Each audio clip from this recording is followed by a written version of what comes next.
Hello నమస్కారం, welcome back to orange oven. ఈరోజు మనం చాలా టేస్టీగా సింపుల్గా హల్వా చేయబోతున్నాము.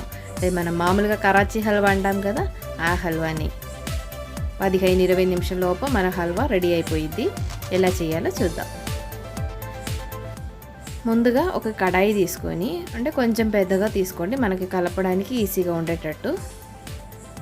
ఒక బౌల్ తీసుకొని దాంట్లోకి షుగర్ వేసుకోండి. 2 కప్పులు షుగర్, అంటే ఆ తీసుకునే బౌల్ బట్టి మన కొలతలు అడ్జస్ట్ చేసుకోవచ్చు, ఎలాంటిదైనా తీసుకోవచ్చు. 2 కప్పు షుగర్ తీసుకోండి. సేమ్ 2 కప్పు వాటర్ పోసుకోండి.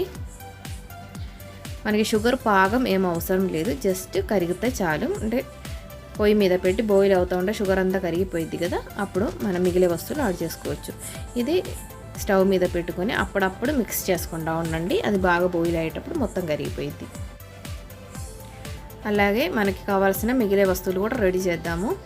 ఒక బౌల్ తీసుకొని దానిలోకి మన షుగర్ తీసుకున్న అదే సేమ్ బౌల్లోనే 1 కప్పు కార్న్ఫ్లోర్ తీసుకోండి. కార్న్ఫ్లోర్, కార్న్ స్టార్చ్ అలా అంటారు కదా, దానిలోకి 2 కప్పులు వాటర్, సేమ్ అదే కప్పులోనే. 1 కప్పు వాటర్ వేసి కలుపుకొని తర్వాత ఇంకొక కప్పు వాటర్ పోసుకోవచ్చు, లేకపోతే 2 కప్పు పోసుకొని అయినా కలుపుకోండి. బాగా మిక్స్ చేసి లంప్స్ ఏం లేకుండా పక్కన పెట్టండి. మన షుగర్ బాయిల్ అయిపోయింది కదా, చూడండి ఏం లేదు, క్రిస్టల్స్ ఏం లేకుండా బాగా కరిగిపోయింది. ఇప్పుడు మన కార్న్ఫ్లోర్ కలిపి పెట్టాం కదా, అది పోసుకోవచ్చు. పోసుకున్న ఎమ్మంటనిచ్చి మనం బాగా కలుపుకోవాలి, లేకపోతే అక్కడ ఇక్కడ లంప్స్ ఫామ్ అవుతుంది, అస్సలు బాగుండదు. అది గడ్డలాగా రాకుండా ఉండడానికి బాగా మిక్స్ చేసుకుంటూ ఉండండి. బాయిల్ అవుతూ ఉండే అలా అక్కడక్కడ కనిపిస్తూ ఉంటుంది, చూసారు కదా, ఇలా ఉండదు. ఈ స్టేజ్లో మనం బాగా కలుపుకోవాలి. అలాగే ఒక పించ్ సాల్ట్ కూడా యాడ్ చేస్తున్నాను. ఇప్పుడు బాగా మిక్స్ అయింది కదా, చూసారు కదా, బాగా సిల్కీగా ఉంది, చూడడానికి బాగుంది కదా, అసలు ఏం గడ్డలు ఏం లేకుండా. ఇలా అయిన తర్వాత మనం 1-2 నిమిషాలు అలా తిప్పకుండా ఆపిన ఏం కాదు, అంటే కొంచెం రెస్ట్, అంటే మధ్యలో ఇలా కలపకుండా ఉండండి. అలాగే మనం కలర్ కూడా యాడ్ చేసుకుంటున్నాము. మీకు ఏ కలర్ కావాలన్నా యాడ్ చేసుకోవచ్చు. నేనైతే ఆరెంజ్ ఫుడ్ కలర్ వాడుతున్నాను. గ్రీన్ కానీ రెడ్ కానీ ఏ కలర్ అయినా వాడుకోవచ్చు. చూసారు కదా, ఇది థిక్ అవుతూ ఉంది. అప్పుడప్పుడు బాగా కలపకుండా ఉండండి. అలాగే కొంచెం నెయ్యి కూడా, నేను 1.5 టేబుల్ స్పూన్ నెయ్యి ఫస్ట్ పోస్తున్నాను. కావాలంటే మధ్యలో 2-3 సార్లు పోసుకోవచ్చు. ఓవర్గా నెయ్యి కూడా ఏం అవసరం లేదు. ఇలా తిప్పకుండా ఉండండి. కొంచెం థిక్ ఫామ్ అయిన తర్వాత మనం కొంచెం క్యాషూ నట్స్ యాడ్ చేసుకోవచ్చు. నేను ఫ్రై చేయకుండా అలాగే వేస్తున్నాను. ఇంకేదైనా బాదం పప్పు కానీ పిస్తా కానీ ఏది కావాలన్నా యాడ్ చేసుకోవచ్చు. అప్పుడప్పుడు కొంచెం నెయ్యి కూడా పోస్తున్నాను. కలపకుండా ఉండండి. ఇది లాస్ట్ స్టేజ్ అయ్యేటప్పటికి మనకి అలా రౌండ్ తిరుగుతూ ఉంటుంది, మన స్పూన్తో పాటు ఇలా తిరుగుతూ ఉంటుంది.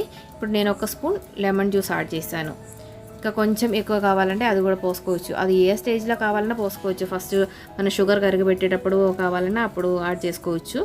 ఇప్పుడు కొంచెం ఇలాచీ పౌడర్ కూడా యాడ్ చేసి బాగా మిక్స్ చేస్తున్నాను. ఆల్మోస్ట్ రెడీ అయిపోయింది. సైడ్స్లో అందించి విడిగా వచ్చేస్తుంది. మనం కలిపేటప్పుడు సైడ్స్ అంతా ఊడి రౌండ్గా తిరుగుతూ ఉంది. ఈ స్టేజ్లో మనం తీసేస్తున్నాము. ఒక ట్రే ఏదైనా తీసుకొని దాంట్లోకి ట్రాన్స్ఫర్ చేసేసుకోండి. పైన అంతా ఒకసారి లెవెల్ చేసుకొని సెట్ అవ్వడానికి పక్కన పెట్టండి. ఈ హల్వాకి మ్యాక్సిమం 20 మినిట్స్ లోపలనే అంత ప్రాసెస్ అయిపోతుంది.